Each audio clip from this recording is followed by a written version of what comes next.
ఇప్పుడు మీరు చూస్తున్న దేవాలయం హంపిలో ఉన్న విరూపాక్ష దేవాలయం. ఈ టెంపుల్ కర్ణాటక రాష్ట్రంలో హంపి వద్ద ఉంది. ఈ దేవాలయం 5th సెంచరీ నుంచి 9th సెంచరీ వరకు కన్స్ట్రక్షన్ జరిగింది. విరూపాక్ష అంటే శివుడి రూపం. ఇక్కడ ప్రధాన దైవం శివుడు. ఈ దేవాలయాన్ని విజయనగర రాజులు చాళుక్యులు నిర్మించారు. ఇక్కడ 50 కిలోమీటర్ల ఎత్తు ఉన్న తూర్పు గాలి గోపురం విరూపాక్ష దేవాలయంలోనికి స్వాగతం పలుకుతుంది. ఇక్కడ ప్రధాన దేవుడైన శివుడితో పాటు పంబాదేవి గుడి, భువనేశ్వరి దేవి గుడి ఉంటుంది. ఈ ఆలయంలో గోడలపైన స్త్రీ మరియు పురుషుల చిత్రాలు ఉంటాయి. గర్భగుడిలో ముందు 4 స్తంభాలు ఉంటాయి. అందులో 2 బంగారు పూతతోనూ 2 రాగి రేకు తాపడంతోనూ ఉంటాయి. ఈ గుడి చాలా పురాతనమైనది కాబట్టి అందువలన స్తంభాలపైనున్న బంగారం పూత కొంత వెలిసిపోయి లోపలున్న రాగి రేకు కనిపిస్తుంది. అంటే పూర్తిగా 4 స్తంభాలు కూడా రాగివేనని మనం అర్థం చేసుకోవచ్చు. గుడి ద్వారానికి ముందు ఉన్న పైకప్పు వరకు రాగితో తాపడం చేయబడి ఉంటుంది. పైకప్పులో పులి మరియు ఇతర జంతువులు బొమ్మలు చిత్రించబడి ఉంటాయి.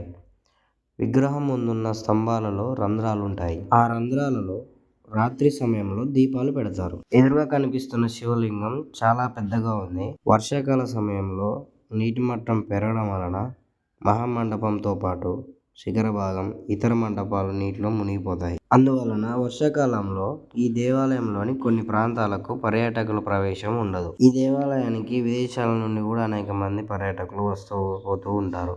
ఇందులో చాలా మంది ఇక్కడికి రావడానికి కారణం ఏమిటంటే ఇక్కడ ఉన్న శిల్పకళ విన్యాసాలను చూడడమే ముఖ్య ఉద్దేశం. రామాయణంలో ఉన్న హనుమ సుగ్రీవులు రామలక్ష్మణులు కలుసుకున్నది కూడా ఇక్కడేనని స్థల పురాణం చెబుతుంది. గర్భదేవాలయానికి వెనుక బయటికి వెళ్ళడానికి మెట్ల దారి ఉంటుంది. అక్కడ 10 మెట్లు ఎక్కగానే కుడివైపు ఒక చీకటి గది ఉంటుంది. ఆ గదికి తూర్పు వైపున 7 అడుగుల ఎత్తులో ఒక రంధ్రం ఉంటుంది. అందులో నుండి వెలుతురు వచ్చి ఎదురుగా ఉన్న గోడపై పడి బయట ఉన్న రాజగోపురం నీడ తలక్రిందులుగా చాలా స్పష్టంగా కనిపిస్తుంది. చూశారు కదా బయట ఉన్న గోపురం ఎంత క్లియర్ గా కనిపిస్తుందో. ఈ చీకటి గదిలో ఇలా గోపురం తలకిందులుగా కనబడాలంటే బయట ఎల్లప్పుడూ వెలుతురు ఉన్నప్పుడు మాత్రమే ఈ గోపురం తలకిందులుగా కనపడుతుంది.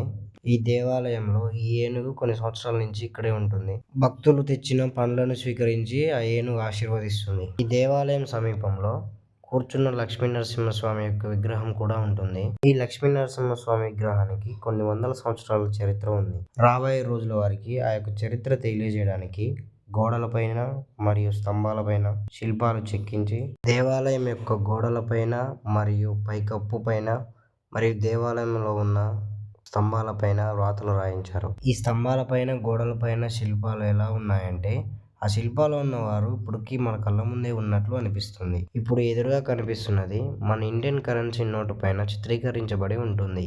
ఇంకా చెప్పుకోవాలంటే చాలా ఉన్నాయి హంపిలో ఇలాంటి కట్టడాలు. ఈ హంపిలో ఉన్న విరూపాక్ష దేవాలయం చుట్టూ చెట్లతో కూడి ఎంతో ప్రశాంతమైన వాతావరణంతో ఉంది. ఈ వీడియో నచ్చితే వీడియోని లైక్ చేసి, కమెంట్ చేసి, సబ్స్క్రైబ్ చేయండి. ఇలాంటి టెంపుల్ వీడియోస్ ఇంకా చాలా అందిస్తూ ఉంటాను.